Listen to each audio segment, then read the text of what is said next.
Hare Krishna. Welcome to Sai Chaitanya channel. Summer కదా, ఇప్పుడు వడియాలు ఎలా పెట్టుకోవాలో బియ్యపిండితో ఆవిరి వడియాలు చూస్తామండి. ఫస్ట్ మనము కప్పు బియ్యం పిండి తీసుకోవాలి. ఒక గిన్నెలో తీసుకున్నప్పుడు ఇందులో 2 గ్లాసెస్ నీళ్లు వేసుకొని బాగా మిక్స్ చేసుకోవాలి. బాల్స్ అట్లా ఏం లేకుండా నీట్గా మిక్స్ చేసి పక్కన పెట్టుకోవాలి. ఇలా చేయడం వల్ల మనకు లంప్స్ అనేవి బాయిల్ చేసేటప్పుడు రావు. అందుకు స్పూన్తో నీట్గా మిక్స్ చేసుకొని పక్కన పెట్టుకుంటే సరిపోతుంది. రెస్టింగ్ టైం ఏం లేదండి, మనకి ఇది ఈజీగా ఉంటుంది.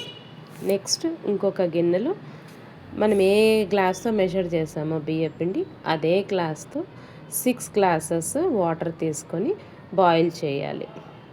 బాగా బబుల్స్ వచ్చిన తర్వాత ఇందులో మనము ఇందాక బియ్యపిండి మిక్స్ చేసి పక్కన పెట్టాము కదా, అది వేస్తూ కలిపెడుతూ ఉండాలి. సిమ్లోనే పెట్టుకోవాలండి. కంటిన్యూస్గా మిక్స్ చేస్తూ ఉండాలి గరిటెతో. అప్పుడు అది నీట్గా మిక్స్ అవుతుంది. బబుల్స్ అనేది ఎక్కడ ఫామ్ కాకుండా నీట్గా ఉంటుంది. ఇంకా ఇందులో సాగో అండి, సగ్గు బియ్యము. ఇది ఆప్షనల్, వేయాలనుకుంటే వేయచ్చు, లేకుంటే లేదు. మనం 2 అవర్స్ ముందు నానబెట్టి వేయాలి. పెప్పర్ కూడా దంచి కోర్స్గా ఒక 10 వేయాలండి. జీలకర్ర కూడా యాడ్ చేయాలి. ఇవన్నీ ఆప్షనల్, ఎవరి టేస్ట్ ప్రకారం వాళ్ళు యాడ్ చేసుకోవచ్చు, లేకుంటే స్కిప్ చేయొచ్చు. సాల్ట్ ఎప్పుడు కొంచెం వేయాలండి, మళ్ళీ ఎక్కువ అవుతుంది కాబట్టి. సోడా అనేది కూడా ఆప్షనల్, అది వాళ్ళ ఇష్టం ప్రకారం వేసుకోవచ్చు. నువ్వులు కూడా అంతే అండి, కావలసిన వాళ్ళు యాడ్ చేయొచ్చు. ఇవన్నీ బాగా మనము మిక్స్ చేసుకోవాలి. ఇది సిమ్లోనే పెట్టి గరిటెతో తిప్పుతూ చేసుకోవాలి. ఈ కన్సిస్టెన్సీ మనకు దోశ బ్యాటర్ లాగా ఉండాలి. అలా ఉన్న తర్వాత కొంచెం గట్టిపడిన తర్వాత మనం ఆఫ్ చేసుకొని పిండి కొంచెం కూల్ అయిన తర్వాత వడియాలు పెట్టుకోవాలండి. వేడివేడిగా పెట్టద్దు. ఇలా ఒక 3 డేస్ ఎండిపోయిన తర్వాత బాగా మనం నూనెలో వేసి ఒకసారి చెక్ చేసుకోవచ్చు. అప్పుడు వడియాలు బాగా నీట్గా పొంగడం చూసారు కదా, నీట్గా ఉన్నాయండి. చాలా వైట్ కలర్ కాబట్టి చాలా బ్యూటిఫుల్గా ఉన్నాయి. టేస్ట్ కూడా చాలా బాగున్నాయి.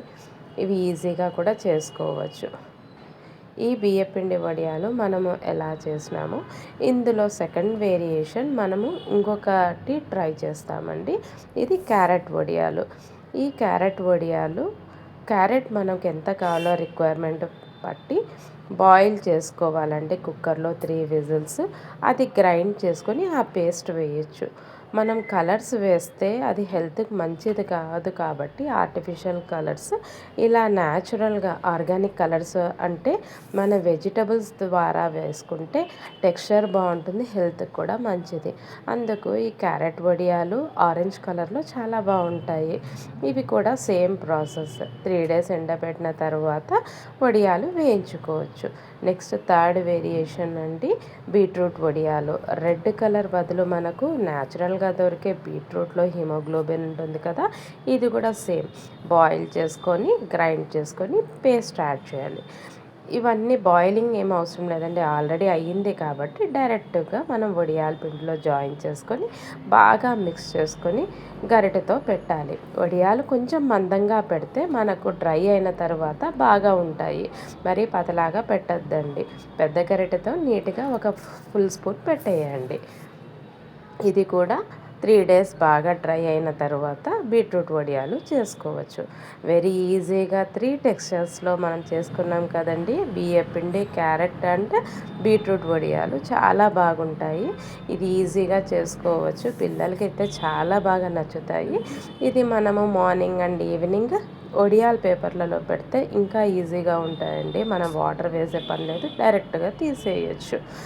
ఇలా వేసిన తర్వాత మనం కంటైనర్లో స్టోర్ చేసుకోవచ్చు. చాలా ఎమ్మీగా ఉన్నాయి కదండి, ట్రై చేయండి. Thanks for watching friends.